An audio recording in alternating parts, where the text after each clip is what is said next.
April 7, 2004, Carabinieri officers surrounded a villa on the hills above Naples. The property had 6 bedrooms, marble imported from Carrara, a view of Vesuvius. Inside, they found Giuseppe Esposito. Outside, they found something more difficult to explain. 17 luxury vehicles, art worth millions, a wine collection that required its own climate-controlled vault. The question wasn't whether Esposito was connected to organized crime. The question was how a man with no declared income had built an empire. This content is based on investigative records and public reports. Some dialogue has been reconstructed from documented accounts. The Camorra doesn't operate like the Sicilian Mafia. It's not a single organization. It's a network of clans, families, and alliances that control territory, contraband, and cash flow across Campania. By the late 1990s, Giuseppe Esposito was running one of the most profitable operations in Naples.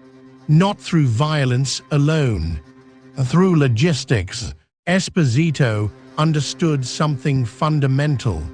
Drugs move through ports, ports move through paperwork, paperwork moves through people, and people can be bought, threatened, or replaced. Investigators later estimated his network controlled over 40% of container traffic through the Port of Naples. Not the entire port, just the containers that mattered. A former port worker described the system in testimony to Anti-Mafia prosecutors. The following is reconstructed from documented court testimony. The worker sat across from investigators and spoke carefully.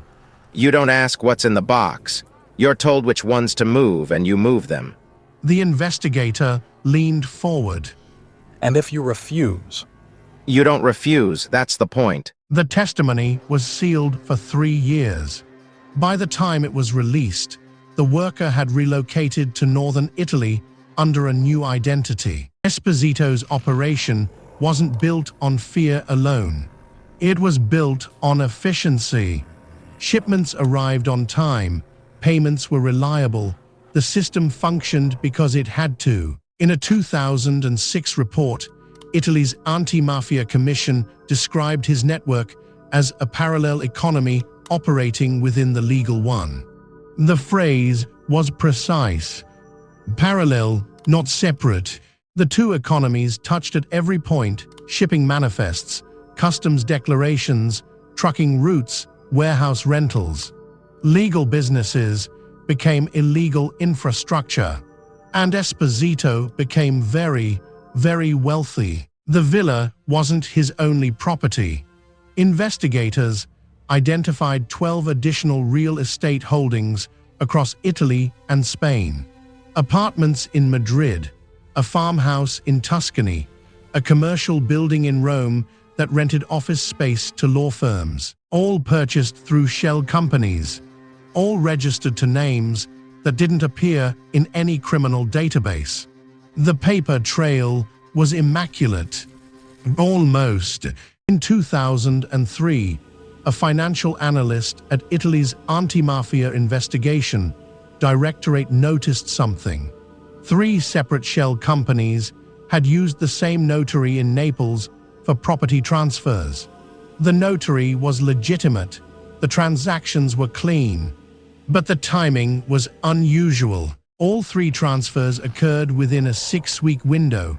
All 3 properties were in coastal areas. All 3 were purchased with cash-equivalent bank transfers from offshore accounts. The analyst flagged the pattern. It took 11 months to connect the companies to Esposito. By the time authorities moved, Esposito had diversified. Investigators found investments in construction companies, waste management contracts, even a chain of restaurants across Campania. None of the businesses were registered in his name. None showed obvious criminal activity. But the cash flow told a different story. A restaurant in Caseta reported annual revenue of €400,000. Its nightly customer count, based on supplier orders and waste production, suggested actual revenue closer to 120,000. The missing €280,000, never explained. Multiply that across a dozen businesses, and you have a laundering network. Esposito maintained a low profile. He didn't give interviews. He didn't attend public events. He avoided the performative displays of power that marked older Camorra bosses. A police surveillance report from 2002 described him as unremarkable in appearance, deliberate in movement, cautious in association. He drove a mid-range sedan, not a sports car. He wore tailored suits, but not designer labels. He lived in the villa, but rarely entertained. The strategy was invisibility. And for years, it worked. The breakthrough came from an unexpected source. In 2003, Spanish authorities arrested a Colombian cocaine trafficker in Barcelona. During interrogation, the trafficker mentioned a contact in Naples who facilitated European distribution. The name he gave wasn't Esposito, but the phone number was. Italian and Spanish investigators opened a joint operation. Wiretaps, surveillance, financial tracking. What they found was a distribution network spanning 6 countries. Cocaine arrived in containerized shipments from South America, routed through shell companies in Panama and the Netherlands. Once in Europe, the product moved through Naples, then outward to Rome, Milan, Madrid, Marseille. Esposito wasn't the largest distributor, but he was one of the most reliable. The wiretaps captured a conversation between 2 traffickers discussing logistics. The following is reconstructed from wiretap transcripts released during trial proceedings. Can he handle the volume? He's never missed a delivery, not once. Then we go through Naples. The product was cocaine. The reliability was Esposito. By late 2003, authorities had enough evidence to move. But they waited. Arresting Esposito would dismantle one operation. Mapping the entire network would dismantle dozens. Investigators tracked financial transfers, logged shipments, identified associates. The operation expanded to include Europol and the DEA. For 16 months, they watched. And Esposito kept operating. He made one mistake. In March 2004, Esposito met with a Spanish logistics coordinator at a café in Naples. The meeting lasted 12 minutes. Surveillance teams photographed the encounter. Wiretaps recorded fragments of conversation. The logistics coordinator was already under investigation in Spain. The meeting placed Esposito directly in contact with a known trafficking network. It was the final piece. The raids were coordinated across 4 countries. April 7, 2004. Simultaneous operations in Italy, Spain, the Netherlands, and France. Over 60 arrests. Esposito was taken into custody at the villa without incident. According to arrest reports, he said nothing during processing. No denial, no defense, no reaction. He invoked his right to silence and waited for his attorney. The trial began in 2006. Prosecutors presented financial records, wiretap transcripts, testimony from cooperating witnesses. The evidence showed a trafficking and money laundering operation that had moved an estimated €300 million over a 5-year period. Esposito's defense argued procedural issues, questioned the reliability of certain witnesses, challenged the admissibility of some financial documents. The trial lasted 11 months. In 2007, Giuseppe Esposito was convicted on multiple charges, mafia association, drug trafficking, money laundering, and corruption. He was sentenced to 26 years in prison. Appeals reduced the sentence to 22 years. He's currently incarcerated in a high-security facility in northern Italy. He remains silent. No interviews, no memoirs, no cooperation with authorities. The financial empire didn't survive. Authorities seized properties, froze accounts, dissolved shell companies.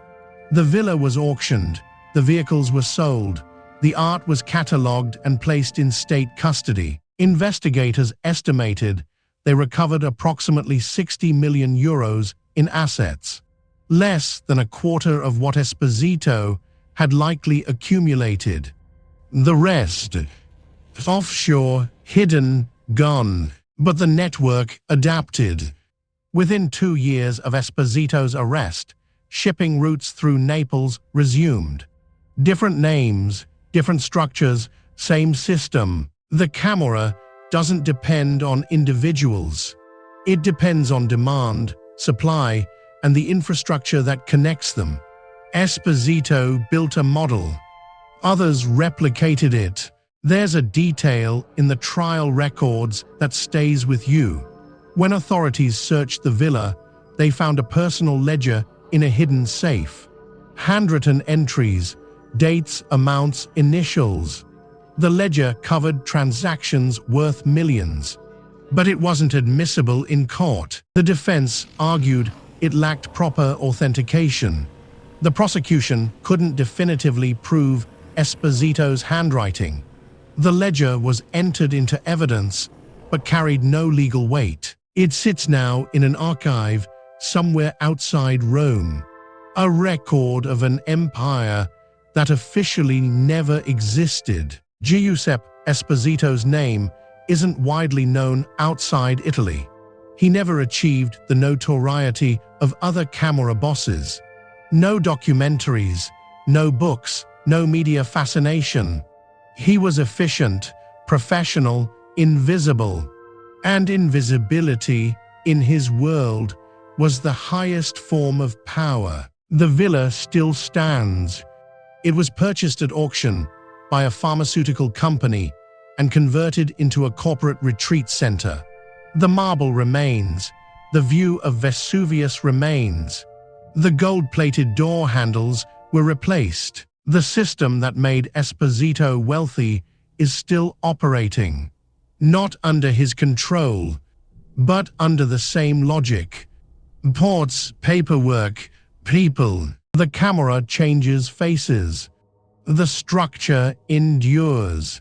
If you want to understand the full scope of organized crime's economic reach, we've covered cases like this across Europe and the Americas.